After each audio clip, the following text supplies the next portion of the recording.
As always, it is my pleasure that you join me for today's podcast of Second Chance Coaching. My name is Dr. Richard Lewis. If you'd be so kind as to leave me a rating and your feedback, I would very much appreciate it, and it will help others like you to optimally discover this podcast wherever you listen to this and your other favorite podcast. As you know, at Second Chance Coaching, we focus on seeing everyday life through the eyes of the returning citizen and highlighting the resiliency of the human spirit. I would love to work with you one-on-one, whether you're a returning citizen or coaching client seeking your second chance, or you're a representative of a business, college, or university seeking to integrate and support returning citizens in your respective organizational and learning environments. Please feel free to contact me via email at richard@secondchancecoaching.com or via Instagram at @the_Dr.RichardLewis.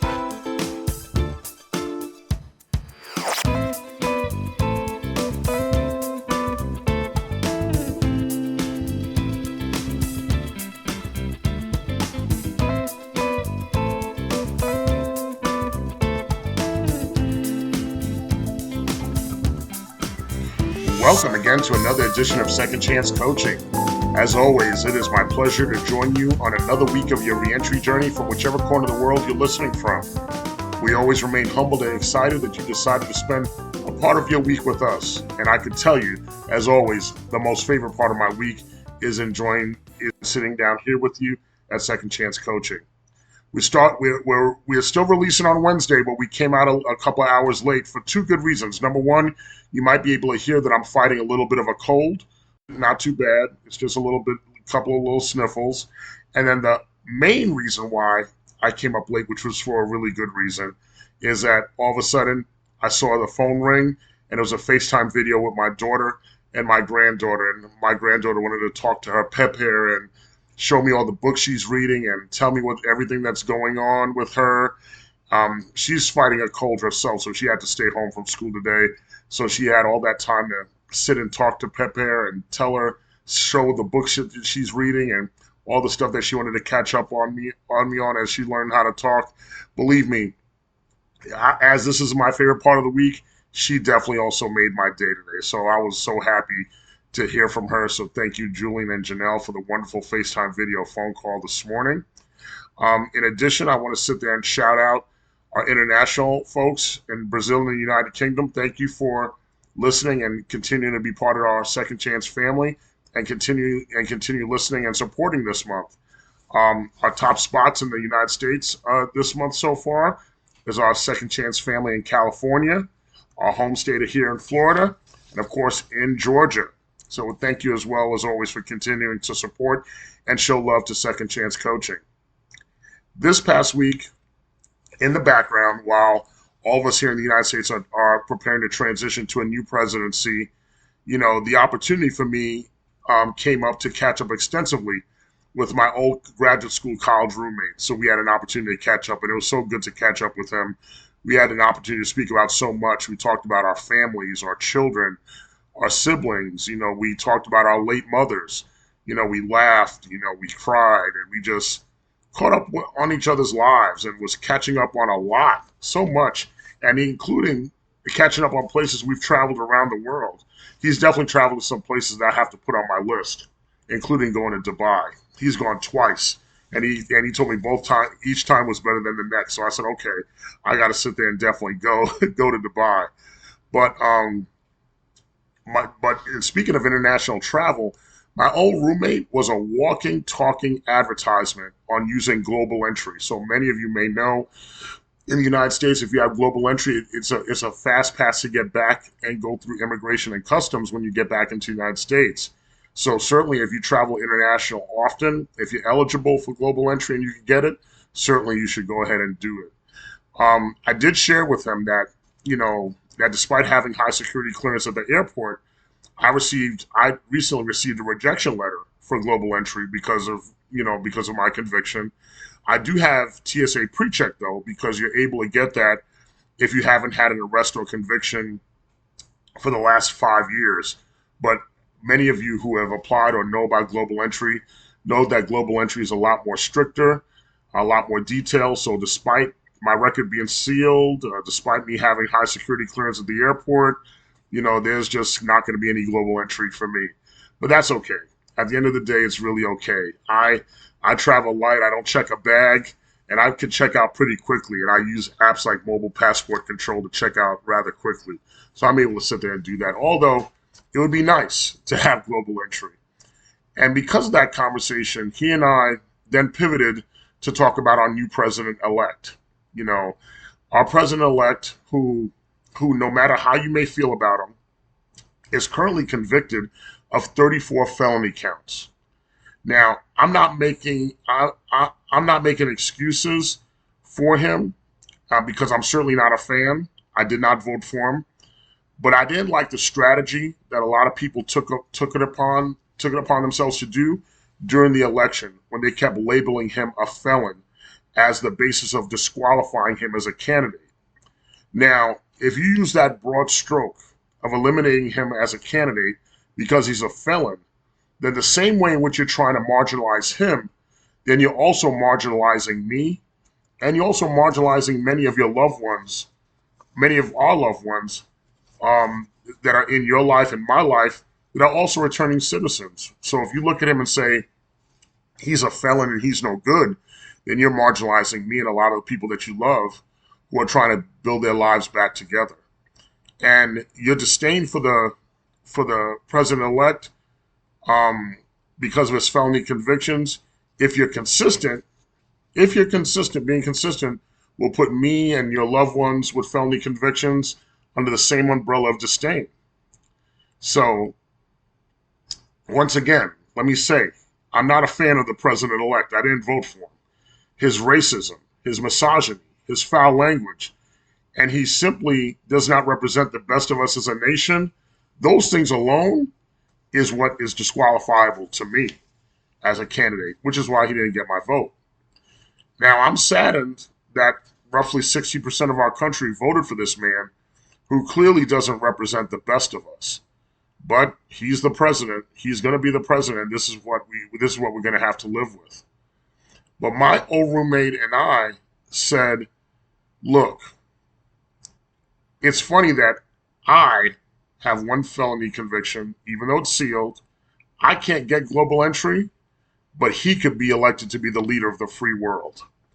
This brought up the dynamic or the things, the questions and the conversation for me is if this guy could become elected and become president of the United States, then the universal application of criminal background checks should be eliminated, period. No questions asked. If you could be the leader of the free world with 34 felony convictions, then why are we running background checks on other people? In the emotion of the situation, that was a clear-cut, definitive statement for me. That hey, if you could be the president, there shouldn't even be criminal background checks even run anymore. But in the emotion of the moment, I definitely felt that way. It was clear-cut, definitive for me. But let's unpack this a little more. And it may not be a right or wrong answer. It may be questions for you to think about. Do you do a criminal background check on that daycare worker that's going to be taking care of your kids? The same person that's going to be taking care of my Janelle if she went to daycare today. Do I want them to have a background check? But the leader of the free world doesn't have to have a background check. He could have 34 felony convictions. Does the person that's going to install my cable on my Wi-Fi, do I want them to have a background check? Is it important for them to have a criminal background check? But the leader of the free world could have 34 felony convictions. Does my barber or my stylist, can they get a license? Can they work with a felony conviction under the umbrella of a criminal background check? Can they do that and make a living for themselves? But the leader of the free world could have 34 felony convictions, felony counts. Those of you who have parents that are getting older, and you may have them in elder care, or they may be in nursing homes, or you have a home health aide. Do you want them to go through a criminal background check? But the leader of the free world that people voted for has 34 felony counts. Myself, in my profession, I'm a professor, you're a teacher. Should they be subjected to criminal background checks? But the leader of the free world has 34 felony convictions counts against them. The person that cooks the food in your restaurant, or cooks the food that you eat when you eat out? Do you need them to have a criminal background check? But the leader of the free world could have 34 felony counts against them. The hotel worker, the hotel that you stay at, do you want them to have a criminal background check done against them? But the leader of the free world could have 34 felony counts against them. When I put that statement on social media, I got such a ferocious reaction from friends and coworkers and former professors who are fans of the president-elect, who vigorously defend him and say a lot of things that, quite honestly, is really shocking to me. That I didn't know that's the kind of people they were, but that's what they do. And one of my former professors, only addressed my criminal background check post as saying, "quote unquote," the people have spoken. And then when I looked at that, I was going to answer her back and say, the people have spoken. Now, what the heck does that have to do with anything? I'm saying, so you're saying the people have spoken, that criminal background checks don't mean anything? Having 34 felony counts against you doesn't mean anything? That we don't expect we don't expect more of our leadership, of our public servants? Is that what you mean by the people have spoken? If you're proud of your president-elect, you may say, oh, well, he was wrongfully convicted. It was a political thing. I get that. You can still be proud of him, and whether you believe he was wrongfully convicted or not, and you want to be proud of him, that's fine. But guess what? There are thousands of returning citizens all over the country that are wrongfully convicted every day and live still with the collateral consequences of their conviction, the conviction that they were also wrongfully convicted of as well, that they also have to sit there and go through the indignity of a background check, or have to be told they're not getting a job, or not getting an apartment, or not going to be eligible for services because of that wrongful conviction. But the leader of the free world could have 34 felony counts against them. Before I had, I'm looking at this piece of paper right now. Before I had my record sealed, I had, and I still have the rehabilitation paperwork from the state of New York called a Certificate of Relief from Civil Disabilities. Now, this paperwork in New York enabled me to have my voting rights restored, and especially it also enabled me to be eligible for public sector employment. Also, it would also demonstrate in New York rehabilitation that I've been rehabilitated. It'll open up the door for me to have access to social services that may not have been accessible to me, or housing, or even as a way of private employers seeing that, okay, this is something that the state has given him that demonstrates a level of rehabilitation. But despite my voting rights being restored in New York and really transferred and recognized everywhere, and my ability to work in public sector employment being restored, the certificate of relief of civil disabilities indicates that I could not own a firearm in New York City. Specifically says that. It also says I can't run for public office in New York. So I can't run to be the governor of New York. But I could still run to be the leader of the free world. So how about that for a second? Richard Lewis for president. I definitely approve that message. Now, a lot of people, when they see that, should criminal background checks be eliminated, universally eliminated, the argument's been made that a world without criminal background checks would be pretty scary. That would mean, in a lot of cases, people say that would mean higher crime rates. That means there would be an increased risk for vulnerable populations. There would be more negligent hiring lawsuits that would take place. There'd be an increased discrimination on a marginalized community, because there may be people who says, okay, well, I can't do a background check on them, but if they don't have 15 years of a work history, then I could just try to jump to that assumption about some or all people, and that can increase the level of discrimination. And then the integrity in certain sectors, people say, would be compromised, like in law enforcement or teaching. But certainly research I've done, and a lot of research that you can look up, and we could always have this conversation on another podcast, that support arguments against those fears. That, that at least there could be ways to say, okay, if you're not going to completely eliminate criminal background checks, maybe you mitigate them. Maybe you sit there and look at them and tailor them in a certain way that could reduce the obstacles that that people have when they come home, and more so concentrate on creating opportunities rather than creating more obstacles for them to come home. Now, um, could we ever see criminal background checks be eliminated? I guess I could see where it could be done. I could see where it could happen. But once again, those questions I asked you about whether a daycare center or elder care, that person installing the cable, the hotel worker, the barber, whatever the case may be, you have to ask yourself those questions. Do you want that person with or without a background check? And I think only you really can answer that question. And of course, it's a debate that's going to continue to take place. Why? Because of this election and how we do business in a new post-COVID world, and especially once again, like I said, the development of this election has really changed forever how we do things, how we do business. And what's really changed forever? It's changed forever the future of how we do background screening. And, according to idealtraits.com, they talk about that the future of background screening is continuing to evolve. And it's going to continue to evolve for employers. And then it could evolve in these ways. Number one, the way we do Zoom interviews, video interviews are becoming the norm. So we may even meet and have someone come in to do an interview via Zoom and not have them come to the work before they even fill out an application, as a way of trying to eliminate and pare down the candidate pool that we have. So video interviews are becoming more of the norm.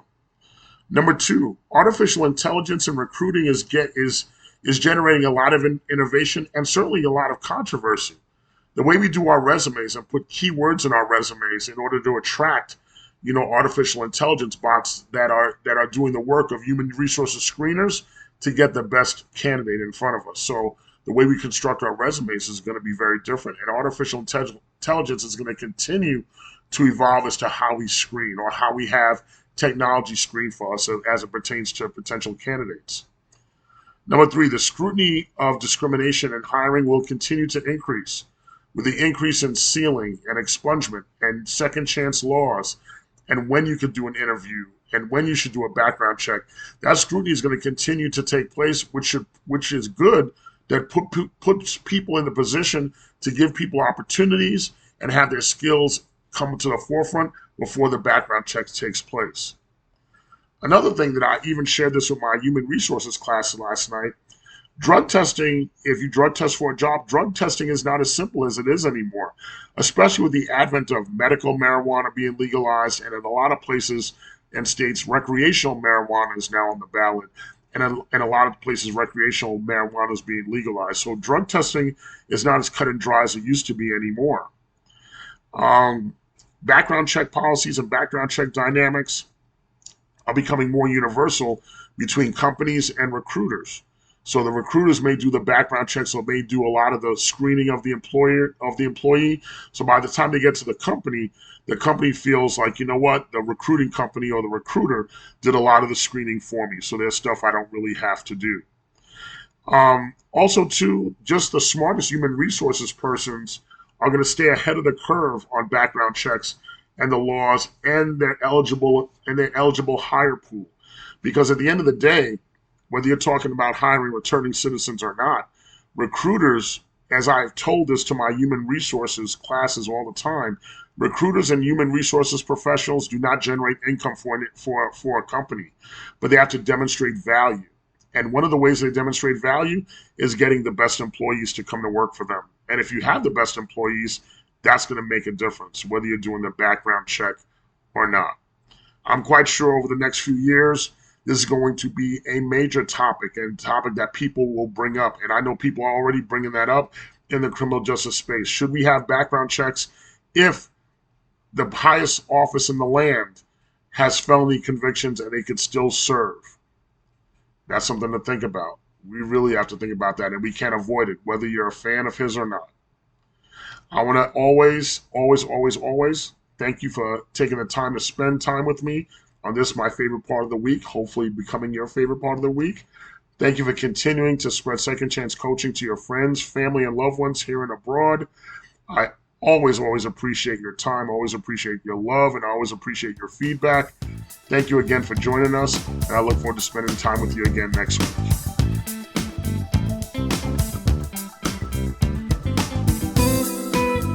Thank you again for joining us here at Second Chance Coaching. In addition to coaching services for individuals and businesses, I'm also available for speaking engagements and workshops on criminal justice reentry, human resources, as well as organizational culture and leadership. Feel free to email me at richard@secondchancecoaching.com, as well as connect with me on Instagram at @DrRichardLewis. Remember, every day you are given this opportunity for your second chance, and I know you'll make the best of it. I love you all, and I look forward to connecting with you next time here at Second Chance Coaching.